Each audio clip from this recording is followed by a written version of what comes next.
Hello everyone, and welcome to another game of World of Warships. Today's replay is from IamOiman, and I'm terribly sorry for mispronouncing that name. And he's in Massachusetts, and he just scored a citadel, which is a lovely start, isn't it? Now he is on the map charts in a 3-point domination game. It's a tier 9 battle, but not too many tier 9s. There is a carrier, there are 3 destroyers per team. And well, there aren't too many cruisers around.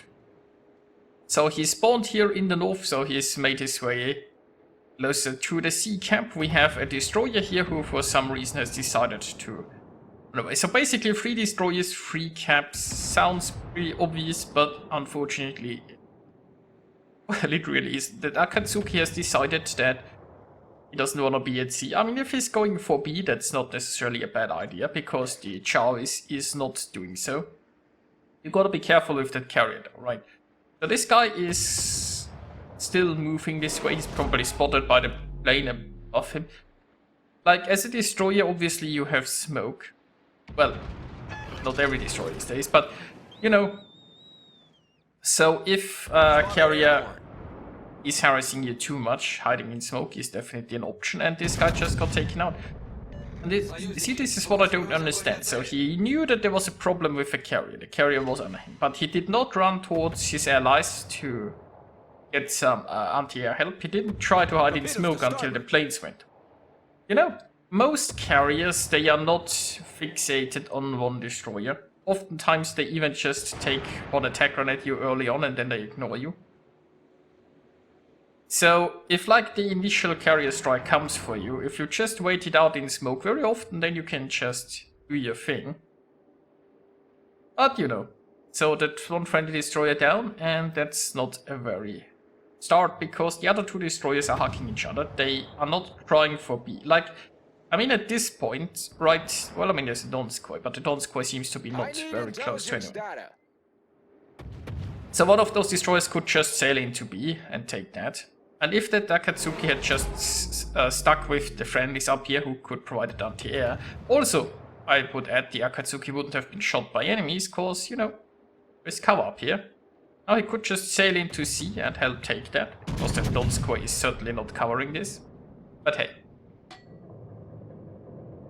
Meanwhile, our Massachusetts here has made his way around this. He's probably trying to get different angles than the Sinop here. The Iowa, so now the friendlies might even be in a position to create crossfires. He has some cover here, he might be able to get his secondaries going, so overall not a bad position. Attention, reporting the target position. Yeah, I would have turned my nose here a little bit earlier, I guess. Maybe he wanted to take care of this Iowa first and get into cover of those other ships. Not a bad move, I suppose. And the Iowa seems to are pretty low already. Now we don't know where the enemy Akatsuki is, but we do have a friendly Chapayev here, so if the destroyer makes an appearance, might be helpful. Now the Sinop is pushing in. I can understand why he wants, like, this is a situation where the North here has to take the sea cap and push in. Without a destroyer they need somebody else to take this cap. But well, I mean, the hour is almost down. Like, if that Sinop isn't careful, he's technically sailing into crossfire. Not sure if the Iowa is paying attention, though. So it might just work. Also, the Sinop is on very low health, so at this point, I mean that the game hasn't been going for so long. He probably has heals left, right? So he could always just, like, try to be a bit more passive and get a heal off. Now, Massachusetts is certainly here to help. Chopard is in secondary range, so there is that. And if I were the Sinop, I'd probably try to hack like an island here and hope to get a heal off. And there are torps incoming. So we know that the Akatsuki is still around, which isn't much of a surprise, I suppose. Unfortunately, we don't know where exactly. So the Chapayev is still here. And what has 12-kilometer radar, but unless we know exactly where the destroyer is, that radar might not be very helpful, right? I mean, the destroyer could be about 10 kilometers away here, just hoping. Now, The south is an utter disaster. We've lost all of the friendly destroyers. And I'm not sure what exactly is happening down there. Now this is actually great, because now we know where the enemy destroyer is, and now that Chapayev can get in a position and help with Raider. And if they can get this Akatsuki taken out, then they can, well, take the C cap, hopefully. I mean, there's a chance that the friendlies are going to take A. There's still an Alaska, a Georgia, and a Chopard there. That's 3 tier 9s in a battle with not so many tier 9s, so that's a lot of firepower.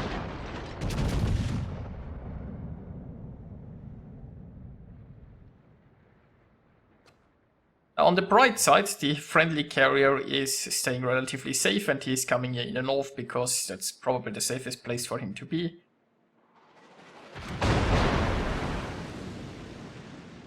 So there is that. But, you know, not having any destroyer anymore is not really very helpful in a domination game, especially if the enemy team is so far ahead on caps and points. I need intelligence data. So, meanwhile, Chapayev is in we don't know if the destroyer is still inside his smoke now, do we? I mean, he has no reason to be... Oh, he is still in there. I guess he's found something to pew-pew at. And there is the Raider. Now that's perfect. Now we can take care of this destroyer. Hopefully the Chapayev is in position to shoot. The Massachusetts is in position to shoot. Secondaries are going off. Torpedoes, direct front. Yeah. And oh no. All stations reporting the position. Yep, there is no way to dodge those in time. Yeah, well, the destroyer got detonated. Oh, I feel for our Massachusetts here. We've all been, I guess, in a situation, you know, we are in perfect cover for this destroyer. The destroyer doesn't know when you're going to move out. You yourself don't know if you're ever going to move out. And then, at one point you decide, now is the time to go. And exactly that's when the torps are coming. And then you regret your life choices. But then again, I mean, the destroyer got explodified, so I guess everyone had a bit of good and bad luck there.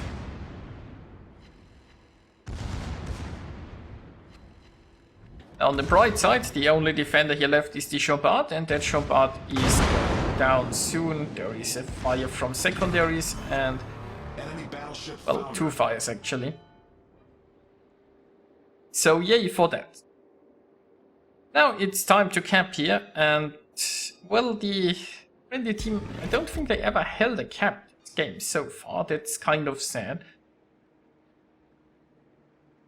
The south is getting more and more demolished. I'm hoping that the Georgia can do something there before he goes down, because he's already pretty low. I still have an Alaska. Get back.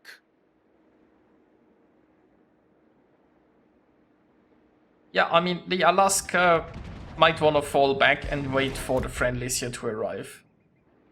There's no point in the Alaska just fighting on her own. I mean, this Georgia is... Nobody's going to help this Georgia anymore. He's behind this island. And we just hope he... No, he can't. I was just saying, I hope he can take out the Bismarck at least. Returning to ship. Well, the enemy's about to win. I guess the announcer does have a point. The enemy is on quite a points lead. Actually, they're only 1 ship ahead, though. So, at least there is that. Now, the friendlies have 1 cap by now, and we're going to speed this up while our battleship here is getting in position. Also, no, let me unlock the camera. If you speed it up, well, can give you a bit of vertigo because people are looking around a lot faster. So, Iowa is inside the B cap, and looks like the Iowa is going for a charge there. Okay, so we can, if the camera back, go to regular speed again. Now, I mean, it makes sense that the Iowa is in the lead, you know, he is tier 9 battleship, he is the healthiest of the lot here, and he should be taking brunt of the assault. But he has to, what he doesn't need to do is just charge in blindly. He is not, I mean, he's an Iowa. It's not like he's an exceptional brawler and he needs secondary range or anything. So the Iowa, the Iowa should just stay here, nose towards the enemy. And, well, basically just engage them at range. Why are you charging a Bismarck? Attention. Reporting the target position. Speaking of the Bismarck, the carrier is also there. They should hopefully be able to sink the Bismarck.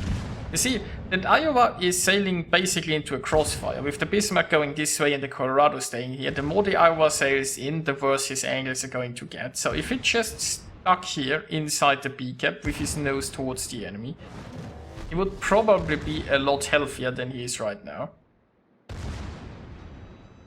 And as much as he's charging the Colorado, the worse it's going to get. I mean, maybe he thought the friendlies would sink the Bismarck sooner. I probably would have thought that too, but that didn't happen. So now it's 2 against 4, and the enemy is at, what, 760 points? Oh boy. Okay, so we got the Bismarck, finally. Now the problem is, IamOiman here is on... Well, he's not so healthy. He does have 2 heals left, but not much healable damage. I guess at least the heals will provide a little bit of help. A lot of help against the high explosive spam from the Donskoy. And this is only a Colorado, right? I mean, the Massachusetts... Like, there's no way to lose this fight, I wanna say. He has great secondaries, his guns can just go through the Colorado's nose. And what's the Colorado going to do? Well, he's going to sink, that's what. Probably. I mean, okay, you still need the RNG to actually hit.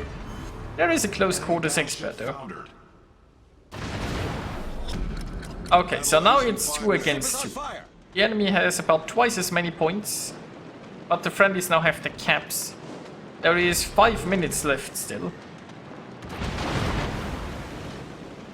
But our Massachusetts is on very low health, so what the Donskoy needs to do is he needs to stay at range and just burn the Massachusetts, I guess. There is also still the carrier. If the carrier and the Donskoy focus on especially like if the Donskoy can like get into cover behind this island and then just high explosive spam at range. Also, I think personally I would have damage counters to fires. I mean, there is always the chance that after you damage count to fire... Yeah, I guess he's agreed. There's always the chance that now the Donskoy is going to set 3 fires or something. But he's on too low health, I feel like, to just risk... like, I think the risk of taking out the fires is a lot lower than just letting them burn. Problem solved, sir.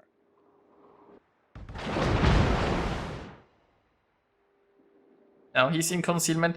I guess that might be why he made it with his... He waited with his damage count, right? So he could have damage count those 2 fires a little bit earlier, but maybe he thought, like, you know, wants his damage count to allow him to seek cover behind this island and then break the spotting, so he set on fire again. Now we are down to 3.5 minutes, and the enemy is still on a substantial lead. Now he can sail into A and maybe take, but well, there is still the enemy carrier, right? So the enemy carrier can't just come in and interrupt him. Where are the enemy carrier's planes, by the way? Like, we currently aren't seeing any... Is the enemy carrier AF? So that's a very odd choice. How healthy is the... Okay, so the enemy carrier is just really bad at it. I mean, the Massachusetts was spotted going this way. It was clear where the Massachusetts is. Massachusetts is on 15,000 hit points. If that enemy carrier would just go for the Massachusetts... I mean, yes, Massachusetts is known for having good anti-air, but these days this doesn't mean that much. Not to mention that at this point in the game, probably at least half of your anti-air mounts are destroyed anyway. I mean, let's just look at it, right? There is quite a bit of damage around anti-air mounts, and I mean that the whole center section here looks pretty wrecked. If the enemy carrier could interrupt him, and he can't get this cap, and he could probably just sink. I mean, all he needs to do is basically set a few fires together with the Donskoy. And the enemy carrier could provide spotting, so the Donskoy might even get shots off without getting detected. So, well, that cap's taken. But it's under 2 minutes now. I think they need to sink the Donskoy to win it. And then the Massachusetts needs to survive. So that was a nice hit by the carrier. There is basically no Donskoy left. And that means Massachusetts can come sailing around here.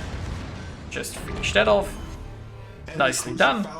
Now he can just turn away so that he isn't in any danger of torpedoes. Still has a heel left, and why is he attacking the Lexington? I mean, seriously. That enemy carrier just gifted the win to the friendlies. There is no other way to describe this. If the Chukaku had attacked the Massachusetts in like the last 5 minutes, the friendlies would have lost. But you know, I mean, it's always nice to get a win gifted from the enemy. And yeah, we're just going to speed this up. Like, maybe they are going to find, the friendly carrier is going to find the enemy carrier, probably. There you go, there is a salvo. And none of this matters. Here we are with the results. IamOiman got 2,955 base experience, so very nicely done. And he had to work hard for this win. Also credit goes to the enemy carrier who made this win possible. Now IamOiman achieved a devastating strike, a close quarters expert, a dreadnought, and a Kraken, scoring 154,000 points of damage, sinking 6 enemy ships, and taking 3 caps by himself, because he was the only one who actually capped the battle. Well, for the friendly team anyway. So I hope you enjoyed that, and I'll see you guys next time.